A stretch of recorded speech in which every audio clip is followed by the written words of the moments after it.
right, hi you guys, welcome to Salt and Culture. I'm not gonna do anything overproduced. I might not even keep doing overproduced content because it slows me down. I don't even think that the algorithm is serving us when it comes to that. I'm just gonna go straight into the point. Hi, I'm Chichi Mambo, and today I want to talk about something really serious.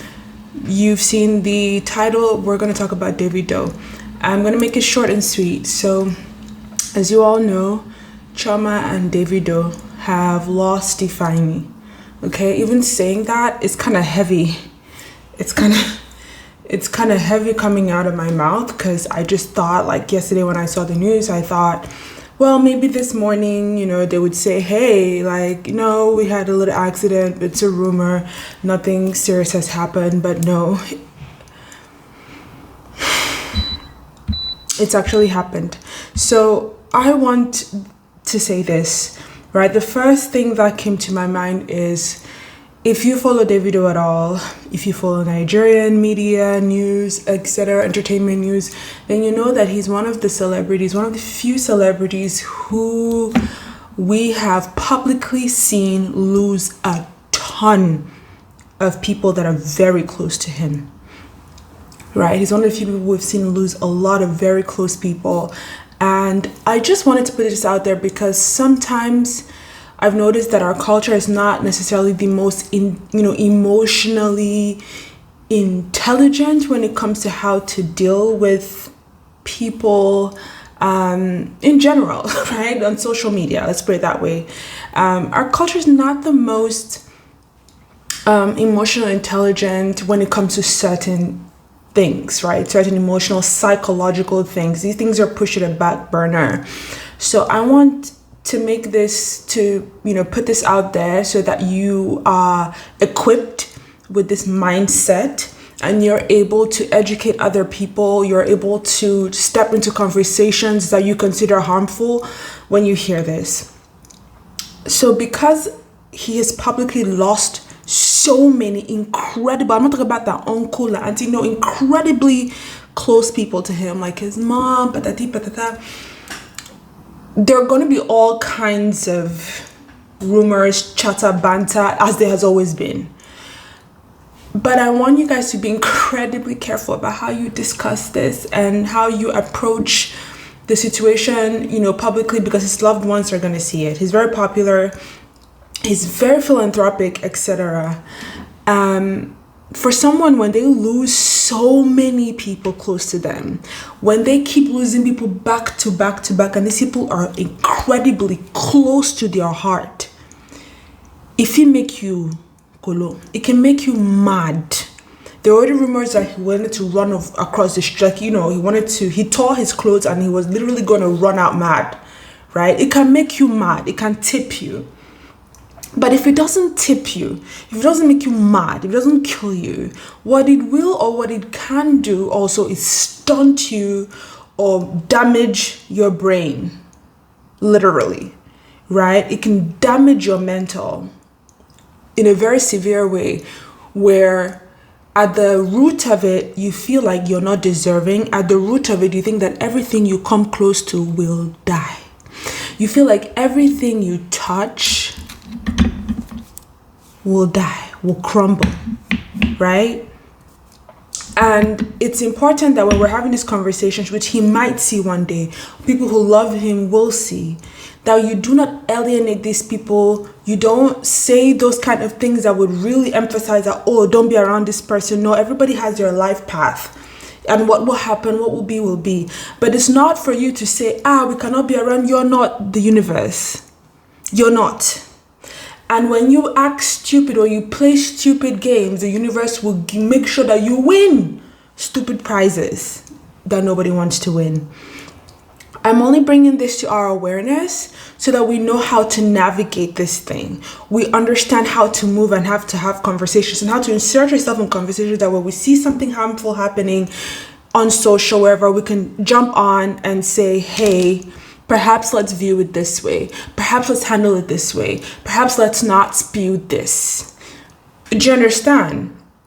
Because naturally, people like that start pulling away. You see a lot of men and women who, are avoidant, right, in their relationship styles. They're the avoidant ones, right? They get into a relationship. The moment that person becomes too real, feelings become real, they run away for fear that you would leave. But in cases of loss, they don't even attach that way. It's almost like sociopathic or psychopathic. They don't even attach well anymore because they truly feel like they are walking death spells. Like if they go,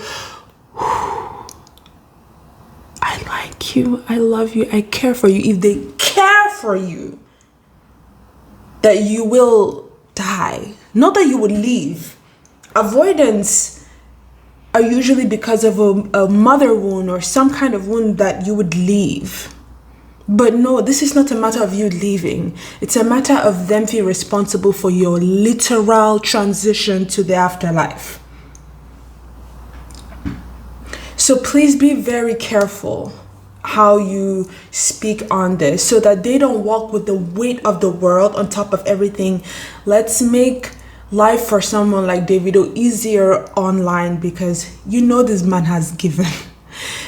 If it was another person, I honestly wouldn't talk because all of us who go through, we all go through so many seasons of there are actual seasons of complete death back to back to back. My mother is experiencing this right now where a lot of her close friends, a lot of her uncles that we grew up with, everybody is transitioning to the afterlife. And I spoke to my mom the other day, literally 2 days ago, and she was like, I've only to come to terms with the fact that it is a phase now of my life where I have to get ready to usher people into the next phase of life, which is the afterlife, another life. But she has reached that age where she has come into that part of her life where this is a very normalized part of life. However, normalized by society. But in Davido's case, he's so young, and also mainly, it's not even that he's so young and people around are passing are aged. No. A lot of the people who are passing in his life are people he loves, are very young. Very young. They're very, very close. Very close ties. Very close ties.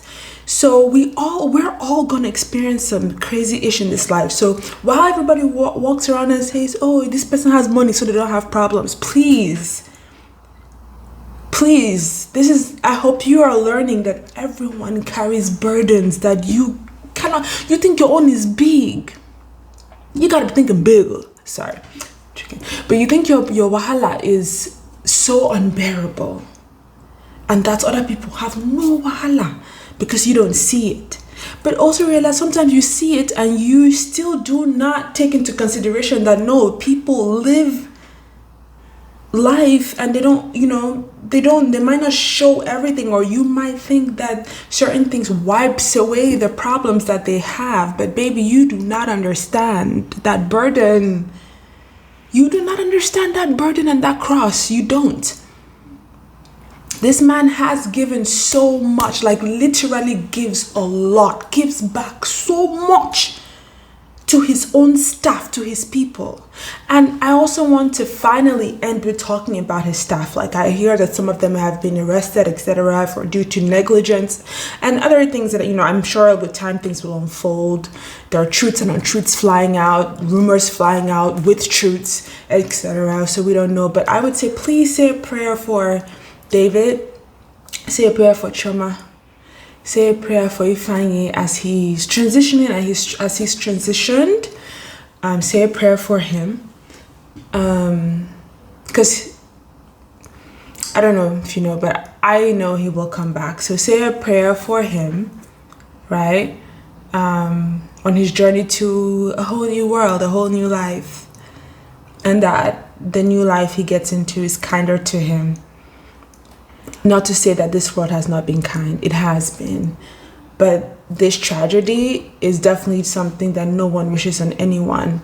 So say a prayer for his sweet soul. And also say a prayer for the staff. I cannot imagine taking my eyes off a kid and the next second, this kid that I've been nurturing, taking care of is just gone. One. And then 2, it was my responsibility to protect that kid. Oh my God.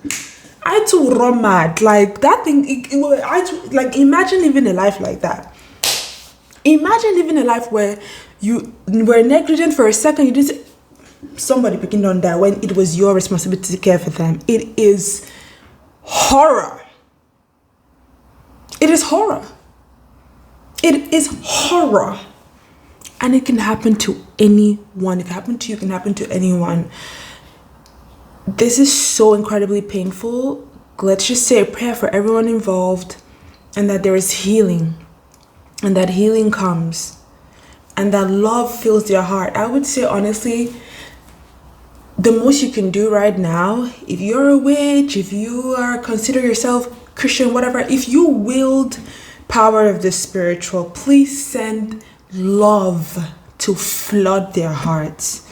Send divine love to flood all their hearts, and to cradle them and hold them, and to show them through signs or whatever that they will always be loved and they will always be catered to, so that they can deal with this transition. Pray, let Divine Mother hold them, because I'm telling you that, to me, I think, for my experience, is the one thing that can and has kept me together in very, very tough times. So that's all I have to say for now. It's a dire situation. Be careful how you speak about this, because mentally it can really break all parties involved. It's not a joke.